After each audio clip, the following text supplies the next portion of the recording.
fakta lain berdasarkan pengakuannya dia itu seorang pelaut ya profesinya.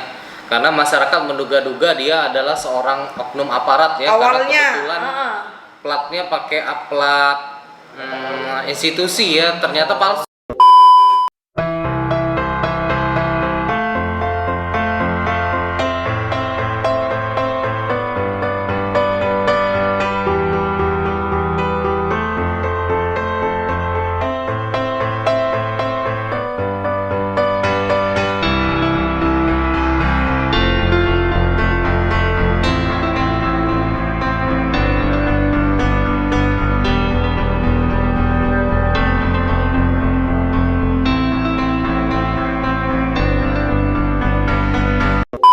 Assalamualaikum warahmatullahi wabarakatuh.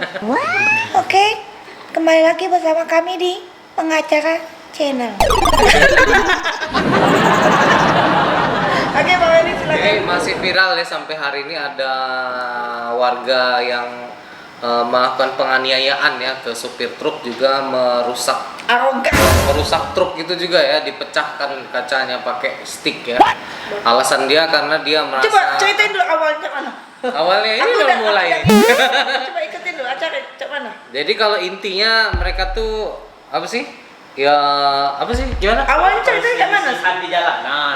Perselisihan di jalan. Awalnya cak mana? Karena yang mobil truk itu mau ngambil jalannya mobil yang hitam itu kan, mobil pribadi tadi ya. Sebenarnya sih kalau di jalanan sih udah perbuatan biasa lah gitu kan.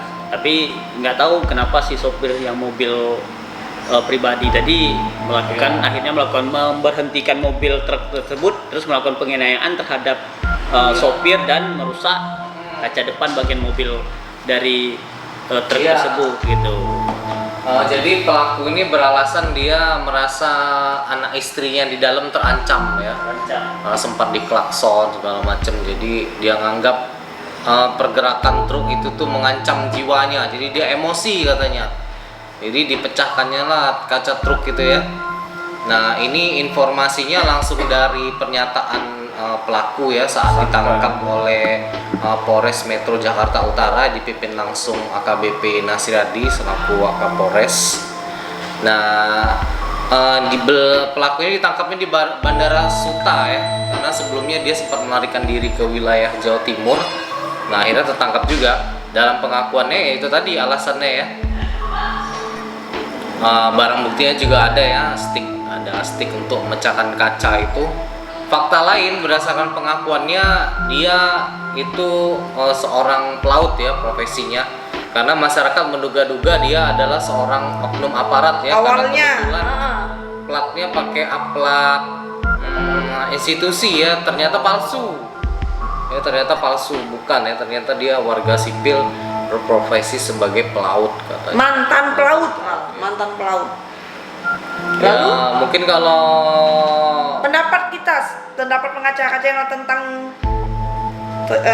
si pelaku tersebut. Kalau saya pribadi ya, pendapat ini perilaku ini sangat disayangkan sekali ya, terlalu nekat ya, terlalu berani sampai memecahkan kaca di depan umum. Yang saya sayangkan itu di situ kan ada anak istrinya ya. Nah, di dalam mana? Iya, di dalam mobil itu. Nah, jadi perbuatan ini kan pasti dia harus mempertanggungjawabkan. Nah, perbuatannya itu ya, baik secara pidana atau apa gitu.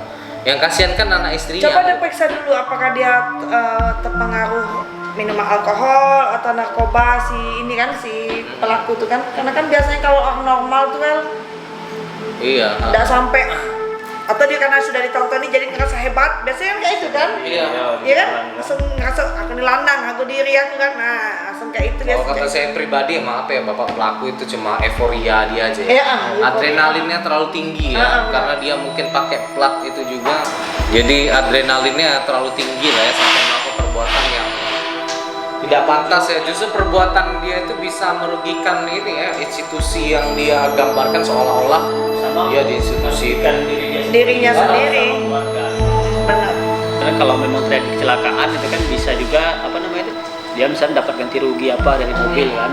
Tapi kan ini kan kecelakaan itu kan tidak terjadi, malah dia yang melakukan pengerusakan, nyetop truk tersebut dan melakukan perusakan serta menganiaya dari sopir. Akhirnya kan berujung dengan tindakan pidana gitu.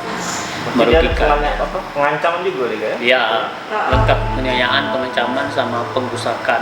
Itulah ya hebatnya sosial media. Kalau zaman dulu, kalau uang bubala di jalan itu kan biasa, hilang lah, biasa ngilang be kan. Kalau sekarang ada yang ngerekam sudah selesai dapat kena lari kemana be? Iya. Langsung heboh. Itulah kekuatan sosial media. Jadi dia sudah, setahu aku pernah baca dia sempat lari kan? Lari tapi hanya dapat itu kalau jadi intinya sih kita balik lagi ke diri sendiri ya. Kalau masalah berkendara itu ya berkendaralah yang baik dan benar. Kalau seandainya memang terjadi kecelakaan ya ngomong baik-baik, selesaikan secara kekeluargaan, janganlah pakai kekerasan, apalagi sampai pengrusakan yang mengakibatkan kerugiannya tuh bukan cuman orang lain tapi diri sendiri ya. Kayak ini kan dia ditangkap, akhirnya masuk penjara, sudahnya nangis, tertunduk lesu, cewek pencakit, ya kan, minta maaf nangis lagi ujungnya. Sudahlah, dosa sok kehebatan lah kalau di jalan, sudah sama-sama bela. Apalagi Pak Weli? Cukup. Itu bela? Iya. Jadi tolong ini mungkin ini nih ininya ya, kejadiannya seperti ini nah. Silakan nonton, mungkin cuplikannya ada di sini. Nih, nah inilah contoh orang-orang yang arogan dan menurut kami koboi yang semestinya bisa dibicarakan secara kekeluargaan. Semoga tidak terjadi lagi ya seperti itu. Ini sebagai contoh, jadi silahkan ambil baiknya, buang buruknya, dan semoga Indonesia damai-damai lah. Sekarang kita nih kan lagi berperang sama COVID, jadi tolonglah jangan menambah pikiran. Iya, harus ngindarin masalah hukum ya. Iya. Ada konsekuensinya semua itu. Tolong ya, berhubungan dengan hukum, siap-siap.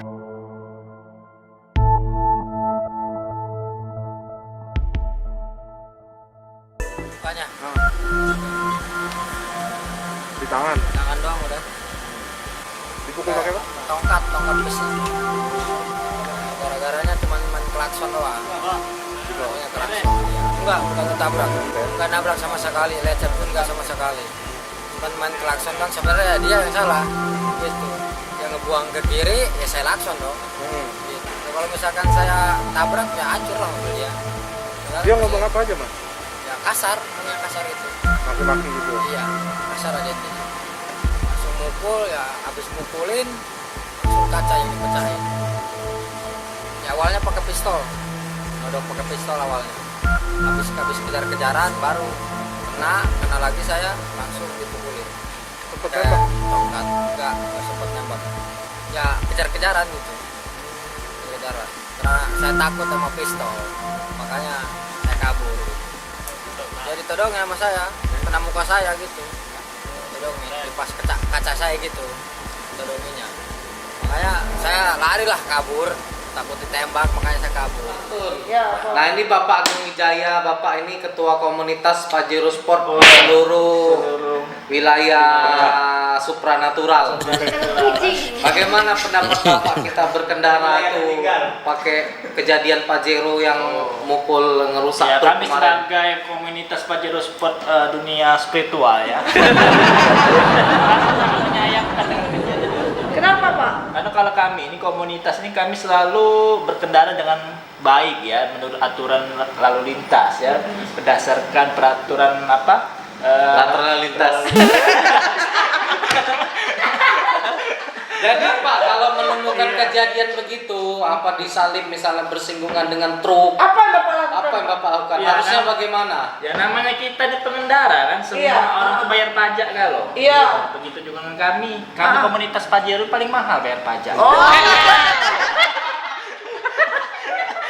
Jadi hal wajar kalau kami melintas orang minggir. Oh, ya, ya kan itu. komunitas Jadi Pajero. jadi wajar kalau Bapak itu yang menjadi berita itu arogan tuh wajar. Oh jadi itu menurut kan Bapak. berhubung dia bukan melek komunitas kami, saya tidak bisa membela. Oh, jadi sarannya kalau mau arogan harus masuk komunitas Bapak Iya ya? betul. Oh, iya, Karena iya, kita iya. ada ininya kompak kita. Tapi ini ditekankan ini adalah komunitas Pajero Sport Dunia spiritual. Ya.